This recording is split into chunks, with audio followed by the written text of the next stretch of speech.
എല്ലാവർക്കും നമസ്കാരം. ഞാൻ നിങ്ങളുടെ ബിഗ് ഷെഫ് രുചി ഗ്രഹത്തിൻ്റെ ഒരു പുതിയ റെസിപ്പിയിലേക്ക് നിങ്ങൾക്ക് സ്വാഗതം. ഇന്ന് ഞാൻ നിങ്ങൾക്ക് വേണ്ടി പ്രിപ്പയർ ചെയ്യുന്നത് ഒരു ചില്ലി ചിക്കനാണ്.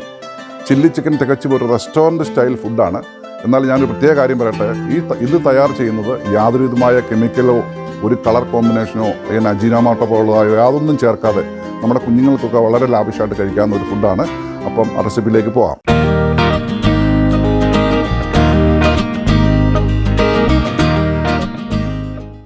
നമുക്ക് ചില്ലി ചിക്കൻ ഉണ്ടാക്കാൻ വേണ്ടി ആരംഭിക്കാം. അതിനുവേണ്ടി ഇതുപോലൊരു ബൗൾ എടുത്ത് വെക്കുക. അതിലേക്ക് ഒരു 2 മുട്ട നമുക്ക് ഉടച്ചൊഴിക്കാം.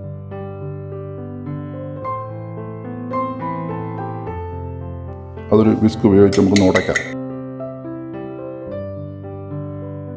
നല്ലതുപോലെ ഉടഞ്ഞിട്ടുണ്ട്. അതിലേക്ക് വേണ്ടതായ എല്ലാ സാധനങ്ങളും നമുക്ക് ചേർക്കാം. ഇതൊരു 3 ടേബിൾ സ്പൂൺ മൈദയാണ്. ഒരു 3 tablespoon cornflour, 2 tablespoon tomato ketchup, 1 tablespoon soya sauce, 1 tablespoon chilli sauce, red ചില്ലിയുടെ സോസാണ്, 1 ടീസ്പൂൺ കുരുമുളക് പൊടി, 1/4 ടീസ്പൂൺ പഞ്ചസാര, 1 ടീസ്പൂൺ കാശ്മീരി ചില്ലി പൗഡർ. ഈ ചില്ലി പൗഡർ സത്യത്തിൽ ഇത് ചേർക്കേണ്ടതല്ല, നമ്മൾ ഇതിനൊരു റെഡ് കളർ കിട്ടാൻ വേണ്ടിയാണ് ചേർക്കുന്നത്. മറ്റു കാരണം നമ്മൾ വേറെ ഉള്ളതായ കെമിക്കലുകളോ മറ്റുള്ള കളർ ഐറ്റംസോ ഒന്നും ചേർക്കുന്നില്ല. അതിനാലാണ് 1 ടീസ്പൂൺ കാശ്മീരി ചില്ലി പൗഡർ ചേർത്ത് കൊടുക്കും. ഒരു 1/2 ടീസ്പൂൺ ഉപ്പ്. ഇത് എല്ലാം കൂടെ നമുക്ക് നല്ലതായി ഒന്ന് യോജിപ്പിക്കാം. പേസ്റ്റ് റെഡിയായി. ഇനി നമുക്ക് അതിലേക്ക് ചിക്കൻ ഇടാം. ഇതൊരു 500 ഗ്രാം ചിക്കനാണ്, ബോണില്ലാതെ ചെറുതായിട്ട് നുറുക്കി വെച്ചാണ്. ഇത് ചിക്കൻ നമുക്ക് ഏത് ടൈപ്പ് വേണമെങ്കിലും അരിയാം.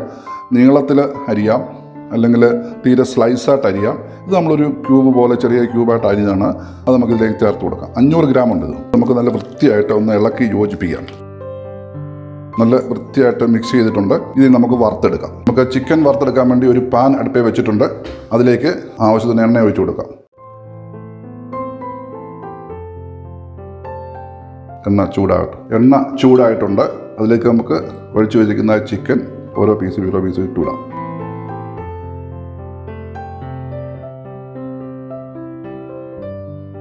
ചിക്കൻ ഒരു ഗോൾഡൻ ബ്രൗൺ കളറായിട്ടുണ്ട്. അതുകൊണ്ട് ഒരു 3 മിനിറ്റ് സമയം നമ്മളെടുത്ത് ഇത് വറക്കാൻ വേണ്ടി ഇത് നമുക്ക് കോരിയെടുക്കാം. ഇത് നമ്മൾ പ്രത്യേക ഒരു കാര്യം ചെയ്യേണ്ടത്, നമ്മളിത് ഇടുന്ന സമയത്ത് ഹൈ ഫ്ലെയിമിൽ വെച്ച് വേണം ഇടാൻ. ഇട്ട് കഴിഞ്ഞ് അപ്പോഴത്തേക്ക് ഒരു മീഡിയം ടു ലോ ഫ്ലെയിമിൽ വെക്കണം, അല്ലെങ്കിൽ ചിക്കൻ പെട്ടെന്ന് അങ്ങ് വെന്ത് പോകും. ഇത് നമുക്ക് കോരിയെടുക്കാം.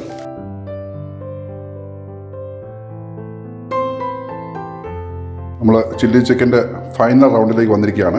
നമ്മൾ ആ ചിക്കൻ വറുത്ത എണ്ണയിൽ നിന്നും ഒരു 4 ടേബിൾ സ്പൂൺ എണ്ണ ഈ പാനിനകത്ത് ഒഴിച്ചിട്ടുണ്ട്. എണ്ണ നല്ലപോലെ ചൂടായിട്ടുണ്ട്. അതിലേക്ക് വെളുത്തുള്ളി, ഒരു 8 അല്ലി വെളുത്തുള്ളി ആദ്യമേ ചേർത്ത് കൊടുക്കാം. ഒരു ചെറിയ കഷ്ണം ഇഞ്ചി അതുകൂടെ ചേർത്ത് കൊടുക്കാം. ഹൈ ഫ്ലെയിമിൽ വെച്ചിട്ട് ഈ ഐറ്റം എല്ലാം ഉണ്ടാക്കുന്നത് ഹൈ ഫ്ലെയിമിൽ വേണം. അതുകൊണ്ട് ഇതിൻ്റെ സാധനങ്ങളെല്ലാം നമ്മുടെ സമീപത്തായിട്ട് തന്നെ വെച്ചിട്ടേ ഈ പരിപാടി തുടങ്ങാവുള്ളൂ.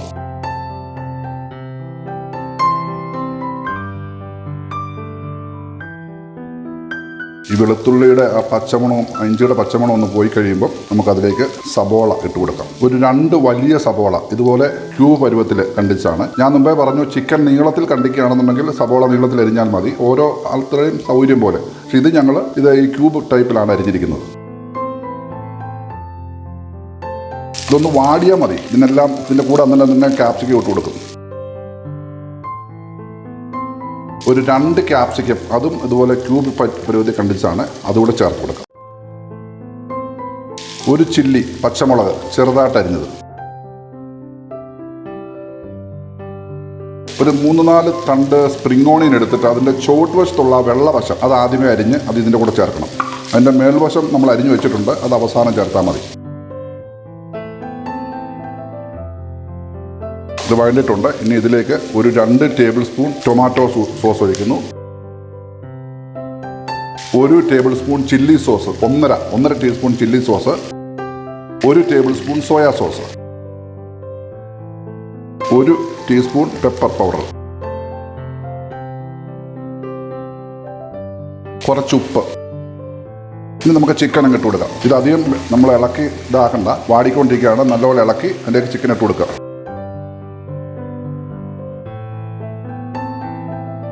നല്ലപോലെ ഒന്ന് ഇളക്കി മിക്സ് ചെയ്യണം. റെഡി ആയിട്ടുണ്ട്. നമുക്കിതിനകത്തേക്ക് നമ്മൾ മുമ്പേ അരിഞ്ഞു വെച്ച സ്പ്രിംഗ് ഓണിയൻ്റെ മോൾവശം, ലീഫിൻ്റെ വശം അതും വിതറി കൊടുക്കാം. ഒരു 2 തണ്ട് സെലറി അതും ചെറുതായിട്ട് അരിഞ്ഞാണ് അതുകൂടി ഇതിൻ്റെ മുകളിലേക്ക് ഇട്ട് കൊടുക്കാം. ഇനി ഒന്ന് ഇളക്കി യോജിപ്പിക്കാം. ഇത് ഞാൻ മുമ്പേ പറഞ്ഞുകൊണ്ട് ഇത് ചൈനീസ് ഡിഷ് ആകുന്നതുകൊണ്ട് ഇതിനകത്ത് ചൈനീസ് ഡിഷ് ഉണ്ടാക്കുമ്പം റെസ്റ്റോറൻറ്റുകാരതിനകത്ത് അജിനോമോട്ടോ നല്ലതുപോലെ കയറ്റും. അതിന് പകരമായിട്ട് നമ്മൾ ഇഞ്ചി ഇട്ടു, അതുപോലെ വെളുത്തുള്ളി നല്ലപോലെ ചേർത്തു. പിന്നെ നമ്മൾ കളറുകളൊന്നും ചേർക്കുന്നില്ല, കാരണം ഒരു അല്പ കളർ കിട്ടാൻ വേണ്ടിയാണ് നമ്മൾ കാശ്മീരി മുളക് പൊടി ചേർത്തത്. വേറെ കളറുകളൊന്നും ഇപ്പം ഹോട്ടലിൽ ചെല്ലുമ്പോൾ അവരകത്ത് റെഡ് കളർ കലക്കി ഒഴിക്കും. അപ്പോൾ അത് ആ കളറുകളൊന്നും വരുന്നത് ഇതൊക്കെ സാധാരണ രീതിയിലുള്ളതായ കറികൾ മാത്രമേ ഉള്ളൂ. പക്ഷേ ടേസ്റ്റ് എല്ലാം ഇത് തന്നെയാണ്. നമുക്കിതിലേക്ക് 1 ടീസ്പൂൺ കോൺഫ്ലവർ പൗഡർ ഇത് കലക്കി വെച്ചിട്ടുണ്ട്, അത് നമുക്കിതിലേക്ക് ചേർത്ത് കൊടുക്കാം. ആ പൗഡറിനകത്ത് ഒരു 4 ടേബിൾ സ്പൂൺ വെള്ളം ഒഴിച്ച് കലക്കിയതാണ്. ചൂടുവെള്ളമൊന്നും വേണ്ട, നോർമൽ വാട്ടർ മതി. അത് ചേർക്കുന്നതെന്ന് ചോദിച്ചാൽ നമ്മുടെ ഈ ചിക്കൻ ഒരു നല്ല മിനുക്കം കിട്ടും. ഇപ്പോൾ കണ്ടോ ഒരു മിനുക്കം വരുന്നുണ്ട്. ഇത് നമുക്ക് ഇതിൻ്റെ ഗ്രേവി ഉണ്ടാക്കണമെന്നുണ്ടെങ്കിൽ ഇതിനകത്തോട്ട് ഒരു വലിയ കപ്പ് വെള്ളം, തിളച്ച വെള്ളം കൊണ്ട് ഒഴിക്കുക. നല്ല ചൂടായി വരുമ്പോൾ അതിനകത്തേക്ക് ഇതുപോലെ തന്നെ കോൺഫ്ലവർ കലക്കി ഒഴിച്ച് കഴിഞ്ഞാൽ നല്ല കുറുക്കമുള്ള ഗ്രേവി കിട്ടും. ഇതിപ്പോൾ നമുക്ക് ചോറിനൊക്കെ കൂട്ടാനാകുമ്പം ഈ പരുവം മതി. അപ്പോൾ പ്രത്യേകം ഓർത്തോളുക, ഇത് നമുക്ക് നമ്മുടെ കുട്ടികൾക്കൊക്കെ ധൈര്യമായിട്ട് കൊടുക്കാം. കാരണം ഇതിനകത്ത് അജിനോമോട്ടോയുടെ മിശ്രിതമൊന്നുമില്ല, ധൈര്യമായിട്ട് കഴിക്കാം. കളർ കോമ്പിനേഷനുകളൊന്നുമില്ല. നമ്മുടെ സാധാരണ രീതിയിലുള്ളതായ ചില്ലി ചിക്കൻ ഇതിൻ്റെ പ്രിപ്പറേഷൻ കഴിഞ്ഞിരിക്കുകയാണ്. Restaurant style chilli chicken ready ആയിട്ടുണ്ട്. പ്രത്യേകമായിട്ട് ഞാൻ പറയട്ടെ, ഇത് നമുക്ക് ചപ്പാത്തിയുടെ കൂടെയും പൊറോട്ടയുടെ കൂടെയും ചോറിൻ്റെ കൂടെയും ഗുബൂസിൻ്റെ കൂടെയും ഒക്കെ കഴിക്കാൻ പറ്റിയ ഒരു കോമ്പിനേഷനാണിത്. നിങ്ങളെല്ലാവരും വീട്ടിൽ ഇത് ട്രൈ ചെയ്ത് നോക്കണം. ട്രൈ ചെയ്ത ശേഷം ഇതിൻ്റെ കമൻസ് ഞങ്ങളെ അറിയിക്കണം. ഞങ്ങളുടെ ചാനൽ ഇതുവരെ സബ്സ്ക്രൈബ് ചെയ്തിട്ടില്ലെങ്കിൽ അത് സബ്സ്ക്രൈബ് ചെയ്യണം. അതിൻ്റെ അടുത്തുള്ളതായ ബെല്ലൈക്കൺ കൂടി ഒന്ന് പ്രസ് ചെയ്യണം. എന്നാൽ മാത്രമേ ഞങ്ങളിടുന്നതായ എല്ലാ രുചികളും നിങ്ങൾക്ക് ലഭിക്കുകയുള്ളൂ. Okay, bye, thanks.